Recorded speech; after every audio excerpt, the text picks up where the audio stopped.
युद्ध के महीने भर बाद बेल्जियम पहुंचे अमेरिकी राष्ट्रपति बाइडेन ने नाटो चीफ के साथ की बैठक। बोले यूक्रेन को लगातार मदद करते रहेंगे। अमेरिकी राष्ट्रपति जो बाइडेन का बड़ा बयान। नेटो की बैठकों के बाद कहा वो चाहते हैं कि रूस को G20 से बाहर कर दिया जाए। यूक्रेन के राष्ट्रपति ज़ेलेंस्की का नेटो सम्मेलन में संबोधन। बोले नेटो साबित करे कि वो लोगों की रक्षा के लिए तैयार है। नेटो दिखाए कि वो सबसे ताकतवर रक्षा संगठन है। रूस यूक्रेन युद्ध पर आपात बैठक के बाद नेटो महासचिव जेंस स्टोल्टनबर्ग ने कहा कि रूस पर प्रतिबंध लगाना जारी रहेगा। नेटो के मुताबिक जंग में रूस के 7,000 से 15,000 सैनिक मारे गए। संयुक्त राष्ट्र महासभा ने एक प्रस्ताव पारित कर यूक्रेन युद्ध के लिए रूस को जिम्मेदार ठहराया। प्रस्ताव में तुरंत युद्ध रोकने को कहा गया। भारत ने बनाई दूरी।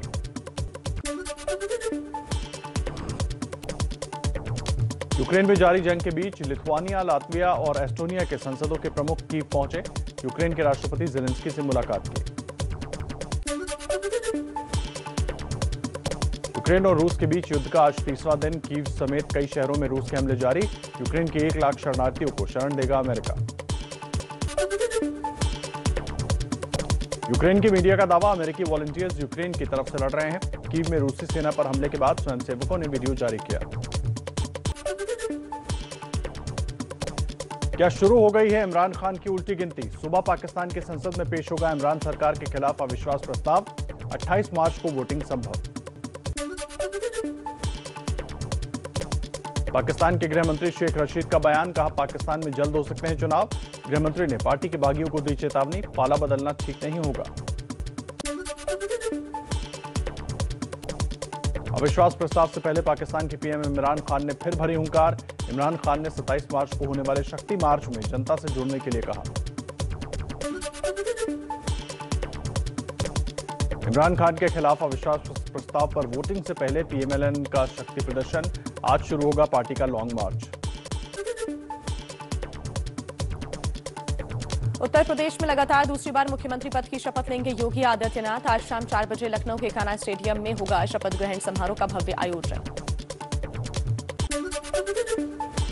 योगी सरकार में फिर केशव प्रसाद मौर्य और दिनेश शर्मा को बनाया जा सकता है डिप्टी सीएम। इसके अलावा महेंद्र सिंह और असीम अरुण का भी मंत्री बनना तय माना जा रहा है।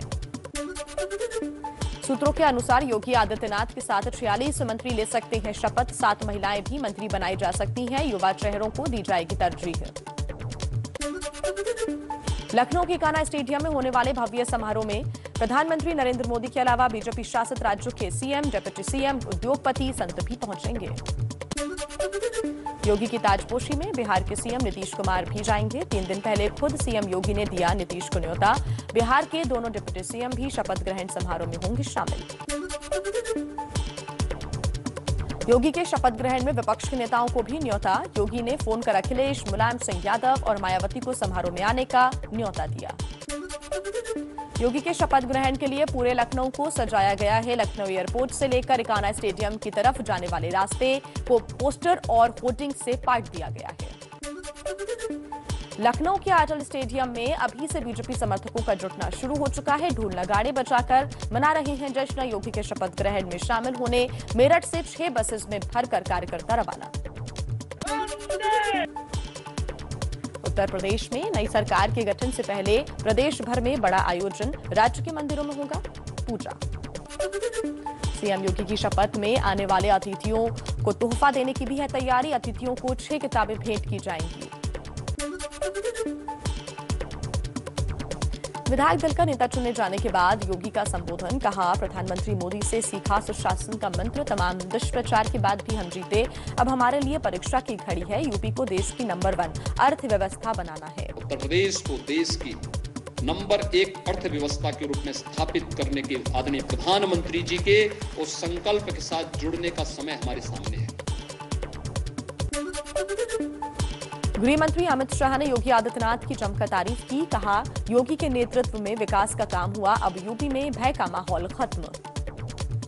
जिसको घर मिलना था उसको घर मिला, जिसको गैस मिलना था उसको गैस मिला।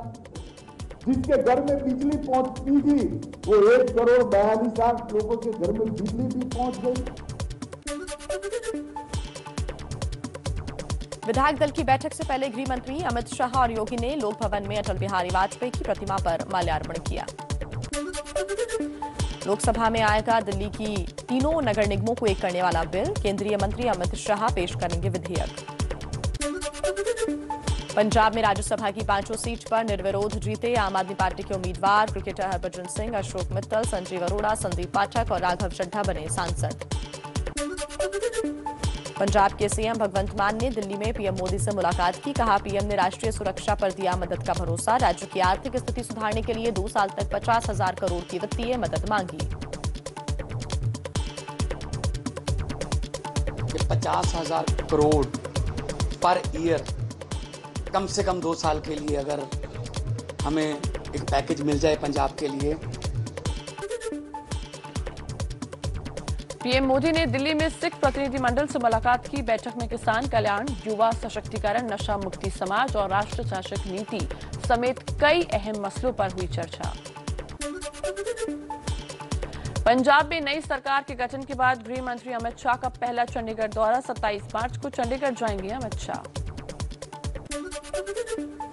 आज चंडीगढ़ में पंजाब और हरियाणा के किसान संगठनों का शक्ति प्रदर्शन। गवर्नर को सौंपेंगे राष्ट्रपति के नाम ज्ञापन। लखीमपुर खीरी के मुआवजे और केस वापस लेने की मांग करेंगे। उत्तराखंड की पुष्कर सिंह धामी सरकार का बड़ा फैसला। कैबिनेट मीटिंग में समान नागरिक संहिता कानून लगाने पर मुहर।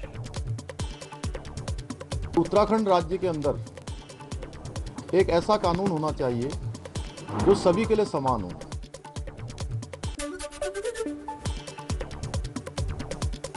मुकेश सहनी पर जेडीयू और बीजेपी में तकरार। बिहार सरकार में जेडीयू कोटे के मंत्री मदन सहनी ने मुकेश सहनी का किया समर्थन।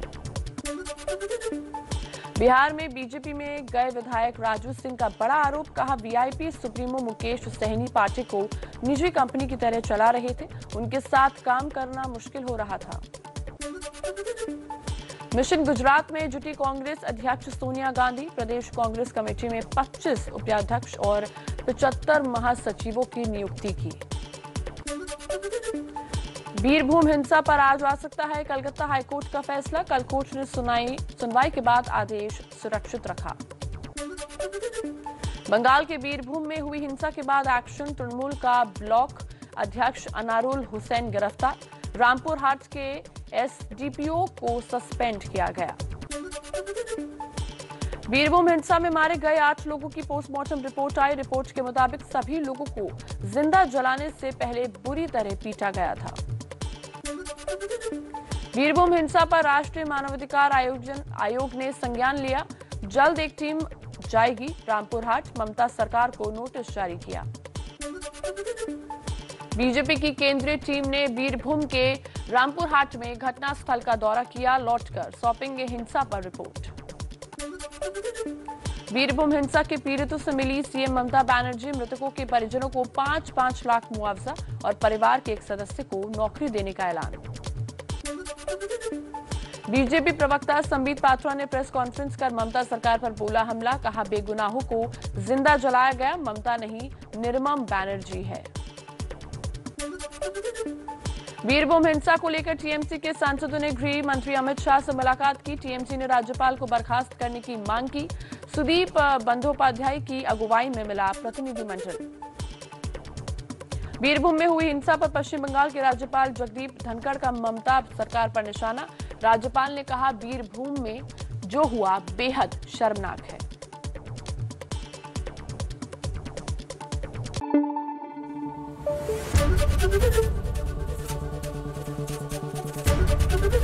एबीपी न्यूज आपको रखे आगे।